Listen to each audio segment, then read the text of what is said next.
Champagne is a Tier 7 premium French battleship and the reward for the ongoing campaign in May 2021. Hello, I am Xarkun and this is World of Warships Legends. Today we're going to talk about this Tier 7 battleship, and I will tell you that I think it's a little bit of a sour glass of champagne. We'll go over my commander build, the mod selection, the armor viewer, jump into some gameplay, talk about the ship stats. So first up, we have Azerlane Dunkirk as the commander. I'm not sure this is actually the best choice, and I'll explain a little bit more once we talk about the stats. Mod selection, aiming systems mod 1 in the first slot, propulsion in the second, RGA in the third, and the reload mod in the fourth slot. Now on to the armor viewer. You'll notice that the entire ship, bow, stern, sides, covered in this yellow 32 millimeters of armor. Now this has a couple of implications. The first being that the Yamato, with its 460 millimeter guns, can overmatch this thing everywhere. But that is also true of the Richelieu, the Jean Bart, and I think the Gascon as well. But the second implication is that this is very vulnerable to high explosive spam from cruisers with 150 millimeter guns running the EOP commander skill, or for heavy cruisers with 203 millimeter guns simply shooting their HE. They can penetrate it without the benefit of EOP. So, very, very vulnerable to high explosive spam. That is something you have to keep in mind with this ship, and it's actually one of the main downsides in my opinion. Now, if we remove the armor and take a look at the casemate protecting the citadel, we'll notice that the casemate side is 240 millimeters, and it does have a bit of a turtleback with 30 millimeter slopes. Now this turtleback, you'll notice it's very, very steeply angled, maybe 45, 50, maybe even 60 degree angle. I think a lot of high caliber AP is just going to punch right through it anyway, and at 30 millimeters the Yamato can overmatch that too, and so can any ship if they ever come into the game with 457 millimeter guns, smaller 18-inch guns.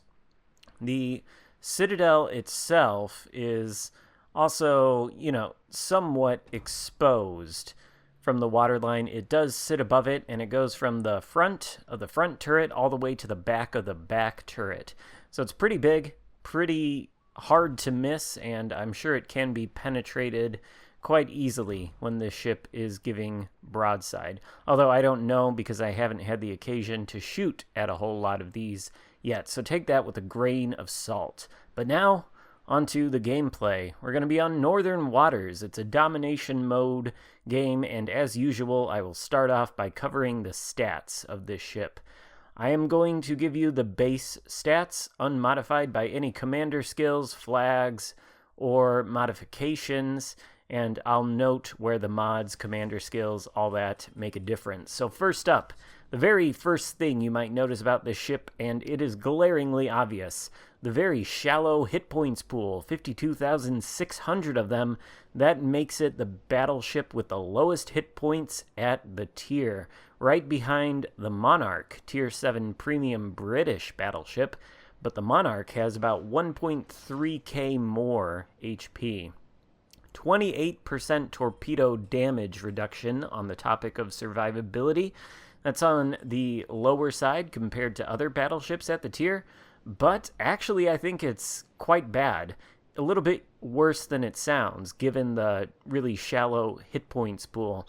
Torps are still going to do quite a bit of damage to you, particularly if they're Japanese torps. I think this ship could potentially be one-shotted with maybe 3, maybe 4 Japanese torps. 3 would probably do it, though. As for the guns, which I guess are probably the only highlight on this ship, it has 6 406mm or 16-inch guns, which makes it the only French battleship so far in the game with that gun caliber. And that's nice. These guns also seem to have very, very good shell velocity. The travel time to target is pretty short, and from what I understand, they have some of the best penetration in the game. So that's nice. They are good guns. But the problem is, there are only 6 of them, set in 2 triple turrets. As you can see, 1 turret on the front of the ship and 1 turret on the back of the ship. That's the lowest amount of guns on any battleship at Tier 7. They have a 17.5 kilometer base range, which is on the higher end of the spectrum, right on par with Jean Bart and Gascon, the other French battleships at the tier. I can get the range out to 20.3 kilometers with flammable cannoneer on my build and also the epic booster flag. So, nice range. Weird reload time, 28.6 second base, which is a bizarre reload time. It's the fastest reload time of any 16-inch gun battleship in the game, and it's slower than any of the battleships with 15-inch guns, which I suppose makes quite a bit of sense. It's sort of squarely positioned between the shortest 16-inch gun reload time and the longest 15-inch gun reload time, which, I guess is a balancing factor given the low number of guns. Now, the turret traverse, another highlight, 25.7 seconds base. That is by far the best in class, although I think the rate of traverse or the rate of rotation, whatever you want to call it, is a little bit slower because I am running the reload mod. Now, as far as the shell damage, 6,259 max HE alpha with a 49% fire chance. That is one of the best alpha strikes at the tier for Battleship High Explosive, rivaling the Monarch and the Amagi, but beaten out by, of course, the Vanguard. It is also the highest fire chance at the tier, but I wonder whether the low number of guns might reduce the value of that fire chance somewhat. I'm sure somebody can do the math and figure out what the probability is. The armor piercing, though, 12,100 maximum AP shell damage, which is the exact same as the Tier 7 Japanese battleship Amagi, but it is beaten out by the likes of Iowa, Alabama, and even the Vanguard, which has smaller guns. So honestly, I'm not too thrilled with the AP Alpha Strike. And note that my commander build is Azerlane Dunkirk. I am running the skill called Frontal Fire on that commander, which reduces the reload time when switching between shells if the guns are fully loaded. So if I have fully loaded guns and I want to switch to another shell type, it only takes 5 seconds, which is very, very nice. That's the whole reason I'm using this commander. But that skill comes with the trade-off of cutting down shell damage by 5%. And frankly, I kind of feel like the AP shell damage is a little bit low for something with only 6 16-inch guns. So I'm not sure that this is actually the best build. Notice there is an aircraft carrier in this game, so we can talk about the aircraft AA defense rating, which is 71 on the stats page.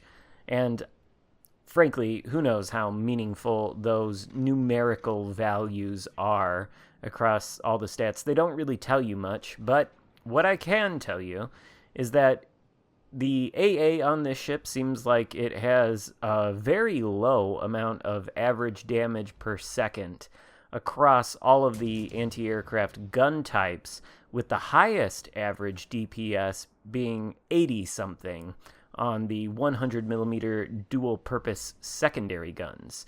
Now, take something like the Jean Bart, another Tier 7 premium French battleship in comparison, has anti-aircraft guns of 57mm caliber that do 357 average damage per second. That's 357 compared to 80. This seems to be a fairly anemic ship in terms of anti-aircraft firepower, quite unlike the Jean Bart or even the Richelieu, which seems to have pretty good AA as well. Another highlight of this ship, the top speed, 35 knots, which makes it by far the fastest battleship at the tier by a blistering 5 knots. The next closest, I think, is the Iowa, squarely at 30 30 knots. Of course, no Iowa actually goes that fast because everybody uses gyrating drill bits, which, by the way, I did not want to use on this ship, and I wouldn't recommend on a commander build. Gyrating drill bits reduces the speed of the ship, and that is one of the things this thing has going for it, so I wouldn't want to do that. Plus, as you see, it comes with a speed boost that lasts for quite a long time, I think about 3 minutes, and if you use that speed boost coupled with the booster flag and maybe a commander inspiration that builds for speed, say Guprat, I think, has a base trait that increases battleship speed. If you build for speed, I'm sure you can get this thing over 40 knots with the speed boost. But as it stands on my build, I think I can get it to about 38, maybe 39. I'm not entirely sure. 850-meter turning circle on this thing, which is on par with the other Tier 7 French battleships, and honestly not too bad. And a 15.5-second rudder shift time, which is quite responsive. It's actually pretty good. Concealment, 14.7 km detectability by sea, which is on the lower end of battleship concealment spectrum, meaning it's marginally more stealthy than some other battleship base concealment ranges. But I think this ship would benefit immensely from the concealment mod in being able to spec into concealment more effectively.